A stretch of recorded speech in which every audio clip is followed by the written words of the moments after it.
Raznovrsnost ponuđača u postupku nabave pomaže ostvarenju veće koristi, ali i veće dobiti za tvrtke. Kako u tome mogu sudjelovati poduzeća sa ženskim menadžmentom, saznajemo na konferenciji koju je organizirala Women in Adria. Sve više žena pokreće svoje tvrtke, te tako pridonose nacionalnom gospodarskom rastu. U Hrvatskoj je u zadnjih 10 godina zabilježen rast novih poduzeća koje osnivaju žene. Zanimljiv je i podatak da 85% odluka o kupovini donose žene, dok je manje od 1% žena među dobavljačima. Mnogi su već shvatili da su žene ključne za ekonomski rast. Žene poduzetnice vide svijet drugačijim očima, zbog čega rade stvari drugačije. To se očituje u poslovima koji započinju.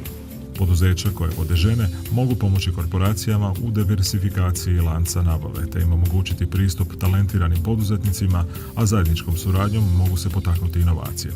Žene posjeduju potencijal da budu poduzetnice. Mnoge od vas danas tu su vrlo uspješne poduzetnice i čija je aktivnost općenito niža u Hrvatskoj od europskog prosjeka i manja od poduzetništva među muškarcima.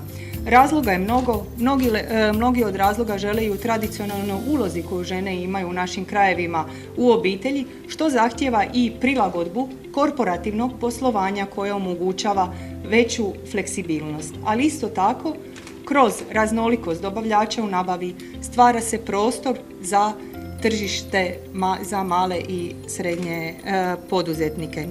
Tvrtke koje imaju lojalnu bazu kupaca razvijaju s njima dugoročne partnerske odnose, te im uključivanjem u postupak nabave pružaju mogućnost poslovnog rasta, postižući tako veću fleksibilnost reagiranja na tržišne trendove. Ne napreduju oni koji daju najveći popust, već tvrtke koje se razvijaju i njeguju najbolji odnos. Praksa različitosti u nabavi je nova u cijeloj Europi. Njome se u proces nabavljanja uključuju i one skupine koje tradicionalno nisu u tome. To ne podrazumijeva nužno povećanje broja dobavljača, nego samo promjenu strukture dobavljača, što ne znači da nekoga morate izbaciti.